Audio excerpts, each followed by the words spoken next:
कह रहे इस बार 400 पार करेंगे, कितना सच्चाई है इसमें? अच्छा 400 पार का है तो ओम प्रकाश जी के चरणों में क्यों गिर गए? नीतीश को क्यों तोड़े? क्यों झूठ बोल रहे हो? क्यों वोट डालने से रोक रहे हो? चुनाव आयोग को संज्ञान लेना चाहिए। और इस सोच पे केवल एक ही होता, हम फतेहपुर में हैं। फतेहपुर में ऐसे प्रत्याशी समाजवादी आए हैं, नरेश उत्तम पटेल जो इंडिया गठबंधन के प्रत्याशी हैं, जिनकी विचारधारा, जिनके लिए सबसे बड़ा ग्रंथ है तो संविधान है, जो लोकतंत्र में विश्वास करते हैं और काम में विश्वास करते हैं। तो 400 हार है भारतीय जनता पार्टी की। क्यों कि ये चुनाव मामूली चुनाव नहीं है, ये देश के दूसरी आजादी का चुनाव है, ये संविधान बचाने का चुनाव है, नौजवान ये लोकतंत्र बचाने का चुनाव है, देश बचाने का चुनाव है। इसलिए ये समाजवादी पार्टी के प्रत्याशी, इंडिया गठबंधन के प्रत्याशी नरेश उत्तम पटेल लाखों लाख मतों से जीतने जा रहे हैं। इसका एक ही कारण है कि भारतीय जनता पार्टी जो कही, उनसे पूछो कि 2 करोड़ नौकरी कहाँ है? आप बोले राम को लाए हैं, कृष्ण को लाएंगे। अरे 2 करोड़ नौकरी कब लाएंगे? अच्छे दिन कब लाएंगे? डीजल पेट्रोल सस्ता कब लाएंगे? आमन चमन कब लाएंगे? मणिपुर पे जवाब कब देंगे? पुलवामा का हमला का जवाब कब देंगे? चीन हमारे देश में घुस के हमारे गांव का नाम बदल रहा है, उसको मुंहतोड़ जवाब आप कब देंगे? आप 56 इंच का सीना कब लाएंगे? काला धन कब लाएंगे?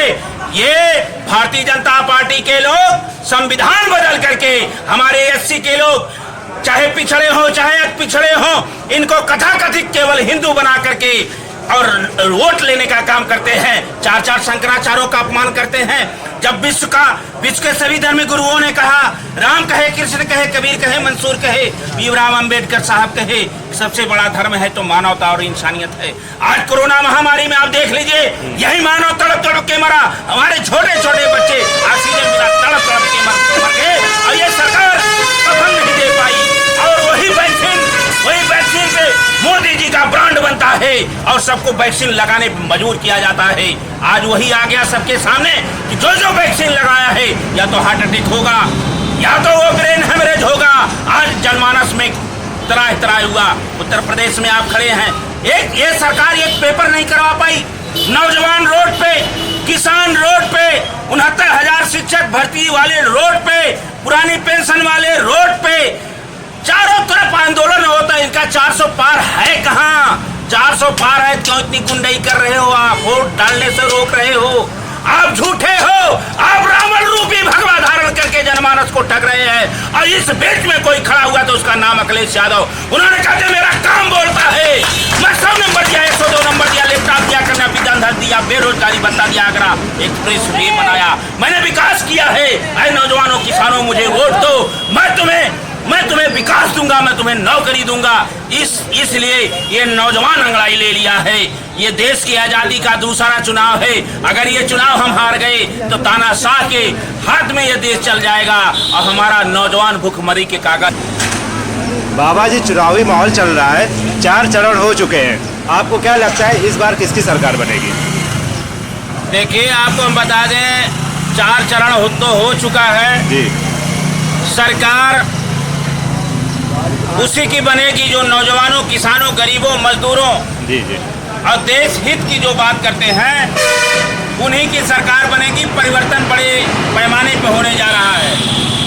इतना बड़ा परिवर्तन होगा क्योंकि भाई एक तरफ वो लोग हैं जो संविधान को बचाने वाले लोग हैं, दूसरे तरफ वो लोग हैं जो संविधान को मिटाने वाले लोग हैं। एक तरफ वो हैं जो राम के नाम पे, गाय के नाम पे, गंगा के नाम पे, ब्राह्मण के नाम पे, हिंदू के नाम पे, राष्ट्र के नाम पे, अगड़े और पिछड़े के नाम पे नफरत फैलाकर केवल वोट लेने का काम करते हैं। और जब उन लोगों को नौकरी देना होता है, आरक्षण देना होता है, जब उनको न्याय इंसाफ देना होता है, कहीं ईडी के नाम पे, कहीं CBI के नाम पे, कहीं भ्रष्टाचार के नाम पे, कहीं अगड़े के नाम पे, कहीं पिछड़े के नाम पे, उनको दबाने और कुचलने का काम करते हैं। आज इस आताताई सरकार भारतीय जनता पार्टी ने जब इसका कलई खुल गया है कि जब इन्होंने चंदा का धंधा जब इन्होंने बना दिया, जब बीफ कंपनी से इन्होंने चंदा ले लिया, वैक्सीन कंपनी से चंदा ले लिया, पाकिस्तान से चंदा ले लिया, ईडी CBI मार करके छापा चंदा लेने का काम किया है। अगर सुप्रीम कोर्ट का दबाव नहीं होता तो ये हमारे सामने नहीं आता। आज हमारे प्रदेश के नौजवान बेरोजगार हो गया। आज महिलाएं असुरक्षित हैं, किसान आत्महत्या कर रहा है, सरकारी संस्थाएं प्राइवेट कर दिए गए हैं। तो इस समय जब एक ही नेता उभर के आया जिसने कहा पीडीए मेरा भगवान है। जब तक पिछड़े के घर में रोजी जाएगी, रोटी जाएगी, उसके घर में नौकरी जाएगी, खुशहाली जाएगी, तब मेरी आराधना होगी, पूजा। उसका नाम अखिलेश यादव है। भाजपा कह रही है कि हम हर साल 2 करोड़ युवाओं को नौकरी दे रहे हैं, तो इसमें क्या सच्चाई है? भाजपा हर साल 2 करोड़ नौजवानों को अंधभक्त बना रही है। कौन नौकरी दी है? थाली बजाओ, ताली बजाओ। नहीं, वो तो कह रही है, पोस्टर में दिखवा रही है। वो पोस्टर में जो लिखवाई वो तो बहुत कुछ लिखवाई। भाजपा इतनी झूठ बोलने वाली पार्टी आज तक विश्व में कोई नहीं हुई। उनमें जो चला जाए वो भ्रष्टाचारी नहीं है, उनमें जो चला जाए वही राष्ट्रवादी है। तो ये आप देखिए अरविंद केजरीवाल के साथ क्या हुआ, संजय सिंह के साथ क्या हुआ।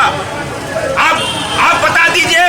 ये मंगलसूत्र की बात करते हैं। कर्नाटका का एक सांसद 2700 लड़कियों के साथ बलात्कार करता है, छेड़छाड़ करता है, और उन्हीं के पक्ष में ये वोट मांगते हैं। ऐसे राष्ट्रों को ये समर्थन देते हैं। तो ये देश में कलई खुल गई है। भारतीय जनता पार्टी पूरे देश से जा रही है और इंडिया गठबंधन की सरकार बन रही है। क्यों? कि नौजवान अंगड़ाई ले लिया। जिस ओर जवानी चलती है उस ओर जमाना चलता है, और ये बदल देगी।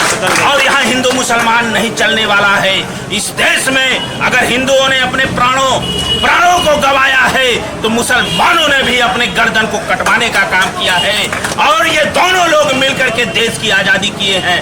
और इससे हिंदू मुसलमान करके आपकी अब बाजार चलने वाली नहीं है, क्योंकि आपके ये उत्तर प्रदेश से दिल्ली का रास्ता जाता है, और उत्तर प्रदेश में खड़ा है अखिलेश यादव जिसका काम बोलता है, और फतेहपुर में जिनका जलवा कायम है, जो जन जन का प्यारा ऐसा प्रत्याशी नरेश चंद्र उत्तम पटेल साहब लाखों लाख वोट से जीतने जा रहे हैं। दुनिया कोई ताकत इनको नहीं रोक सकती है। और ये दिल्ली जाएंगे और दिल्ली जाकर कैबिनेट मंत्री भी बनकर फतेहपुर का पूरा विकास करेंगे।